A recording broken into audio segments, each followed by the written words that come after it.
முதுகு வலி வந்து ஒரு ஏஜுக்கு தகுந்தாலும் நமக்கு அந்த வித்தியாசங்கள் வரும். குறிப்பாக பார்த்தீங்கன்னா சின்ன பிள்ளைங்க, ஸ்கூல் கோயர்ஸ் இந்த மாதிரி இருந்தாங்கன்னா அந்த பேக்கை தூக்குறதுனாலையோ இல்லை ரொம்ப விளையாட்டுனாலையோ இல்லை அரைகுறை பொசிஷன், அவங்க சின்ன பிள்ளைங்க பார்த்தீங்கன்னா நார்மலான பொசிஷனில் படுக்க மாட்டாங்க, பயங்கரமாக அந்த அப்நார்மல் பொசிஷனில் தான் படுப்பாங்க. இந்த மாதிரி இதுகள்னால தசைப்பிடிப்பு வந்து அவங்களுக்கு வலி வரலாம்.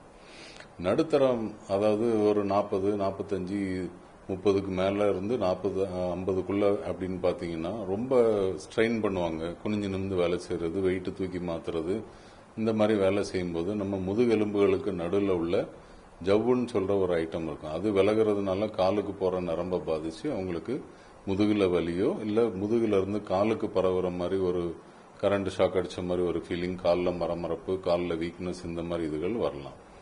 வயசாகிறவங்களுக்கு காமனாக பார்த்தீங்கன்னா நம்ம எலும்பு, நம்ம எப்படி சின்ன வயசுலேருந்தே உழைச்சி வேலை செய்கிறோமோ அதே மாதிரி எலும்புகள் நமக்கு வேலை செஞ்சு எலும்பு தேய்மானம் வரும். எலும்பு தேய்மானம் அப்படின்னு பார்த்தீங்கன்னா எலும்போட திக்னஸ் குறைவாக இருந்தாலும் அதை நம்ம எலும்பு தேய்வுன்னு தான் சொல்கிறோம். அதே நேரத்தில் எலும்புகள் ஒன்னோட ஒன்று உரசி வரக்கூடிய தேவையும் மக்களுக்கு புரியறதுக்காக நம்ம சிம்பிள் டேர்மாக எலும்பு தேய்வு அப்படின்னு சொல்லி நமக்கு அவங்களுக்கு புரிய வைக்கிறோம்.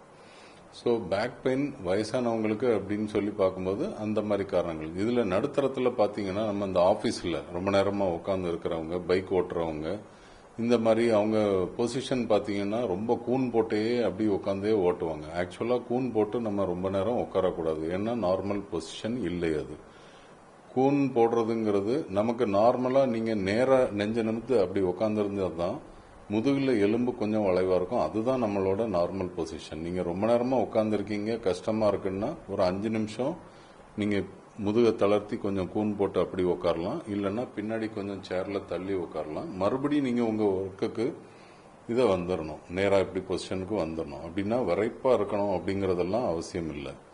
ஸோ இதை நீங்கள் மைண்டில் வச்சு பழகிறதுக்கு கொஞ்சம் கஷ்டமாக இருக்கும். பைக் ஓட்டுறவங்களுக்கும் அதே தான், நெஞ்ச நிமித்து ஆஃபீஸில் உட்காரவங்களுக்கும் அதே தான். இது மாதிரி இது பண்ணுங்க. இது போக முதுகு வலிக்கு நம்ம ஆகாரங்கள்லையும் சின்ன வயசுல இருந்தே இந்த பால் சார்ந்த ஆகாரங்கள்லாம் நிறைய எடுக்காமல் இருந்தாலும் இந்த எலும்பு தேய்வு, வீக்னஸ், இந்த மாதிரி இதெல்லாம் வந்துடும். ஸோ நான் பேஷண்ட்ஸ்க்கு என்ன சொல்லுவேன் அப்படின்னா, பால், தயிர், மீன், முட்டை, இந்த மாதிரி எலும்பு சத்து அதிகமாக உள்ள ஆகாரங்களை கொஞ்சம் சாப்பாட்டில் சேர்த்துக்கணும். நிறைய சேர்த்து வெயிட்டு போடுறதுக்கு நான் சொல்லலை, சேர்க்காத இதுகளை கொஞ்சம் சேர்த்துக்கணும் அப்படிங்கிறது என்னோட பாயிண்ட்.